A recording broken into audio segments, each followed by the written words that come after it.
when I would watch TV or watch any media, I never felt like there was anybody that I identified with, you Mm-hmm. know, and I was able to be like, oh, I see myself in that person. And I think Mm-hmm. it was the lack thereof that motivated me to want to become that, you know? And also I think Wow. I have a strong sense that I am divinely guided. There have been so many moments in my life, in my career, that have come full circle to things that I was connected to as a kid, you know, to where I'm like, oh, so that's why this was so important to me. That's why this stuck out to me. This is why I was so focused on this one thing to now come full circle, you know, to where I am today. One of the most beautiful pieces that we have seen from you recently that we should celebrate is being a Black gay man and hosting the Ellen Show. That's it's mainstream primetime television. What was that accomplishment like for you? It's the first time in my life that I've done something where there were no doubts, no fears, no imposter syndrome. And in the moment, I Mm, knew that this is what I was supposed to be doing. And it was the first time that I felt like people got to see me as who I was in its most organic form. You know, I think people have seen me in so much stuff, but I think oftentimes that was heightened. And I think people got to finally see me as Kalen. what was life growing up for you like as a young Black gay boy in Kansas City? I wouldn't say that I necessarily experienced like a heightened state of homophobia. The way that I was treated in Kansas City was that this is just who Kalen is. Yeah, we had our moments that things would come up or that I felt uncomfortable. But for the most part, I had a very free way to express myself while growing up. And I think that that plays a lot into how I was able to become who I am today, you know, because I was never forced to have like a plan B or was forced to be something that I wasn't. And I also think I had a very strong sense of self. And I think when you have a strong sense of self, people are not, it's not easy to break through that wall for people to control you or change you. I'm in my 30s now and I'm just really developing my sense of self. How did you develop that? I remember times when my mother would take me shopping for like back to school clothes, right? And she would bring like maybe a friend of ours that was a male, and they would try to put me in like certain clothes, and they would always be like, well, this is what everybody's wearing. I always rejected that thought. I was always like, well, I don't want to look like everybody else. Why would I want to look like that? I always just wanted to be different. I Wow. always wanted to be unique. I never wanted to fit in. I found that there was power in being different from everybody else. You know, even when I started to do like musicals and plays and would be the only Black face in the room, you know, I knew that there was strength in my uniqueness, you know? And so I never allowed anybody else to tell me who I was, you know? And I think a lot of times I allowed underestimation to fuel my determination. You know, there were a lot of times when people would say I was never going to leave my mama and stuff like that because I was such a mama's boy. And I used that to be like, no, I'm going to leave and I'm going to prove you wrong, you know? And I don't have Wow. an answer as to why that was the case. It just was it was just a part of who I was, you know, it was just the way that I thought, the way that I operated. Now, it may have had a lot to do with the fact that I was an only child, you Mm-hmm. know, so like I only sat with myself and all my relatives were either older, you know, so there was no one around my age. So there was nobody else to influence my point of view or who I was. One of the heaviest things that I saw you have to navigate your way through was the backlash that you got for being very vocal about your support for Black Lives Matter. Mhm. And that's hard, like especially having a career where you engage midstream, you know, what is it, middle ground America, mainstream Yes. America.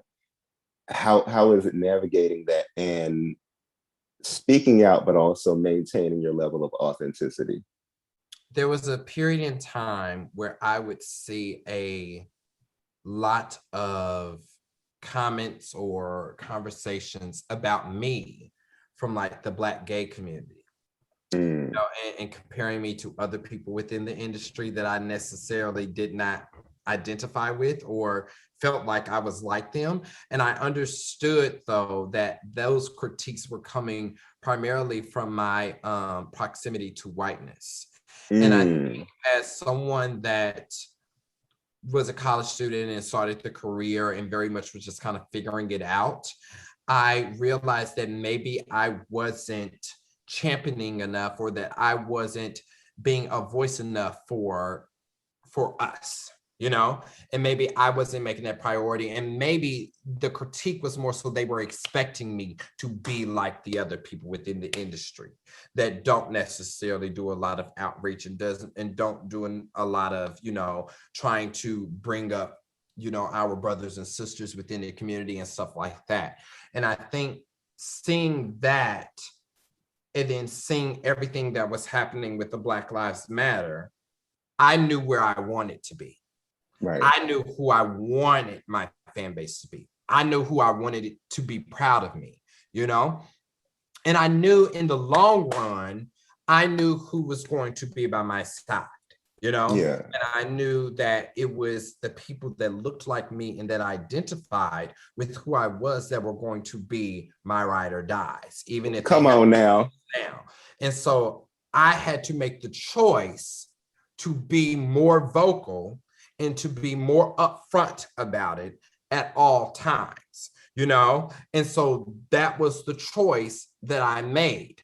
And I didn't really care about losing these followers over here, because one thing that I knew was that I was more than just a joke, That's right. It's like I knew that I stood for more. And also I knew that my comedy is a product of my Blackness, Yes. And everything that I am is essential to that. And it's like, you can't pick and choose what parts of me that you want and that you want to accept. Yeah, I just will not allow you to do that. And so I said, no, this is the way that I'm going to do this now. I'm going to do this my way. And if you don't like it, then you shouldn't have been here to begin with.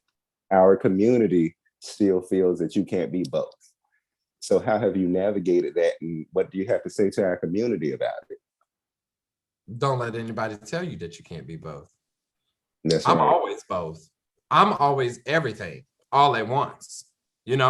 I never try to assimilate or change or modify who I am for the comfort of other people, because the way that I look at it is that when we leave this world, it's only you going in the ground. And I also think that if you want to live a life that is happy, you have to create a happy space around you, And if you're living in a space of always trying to be something for somebody else, it's a waste of time.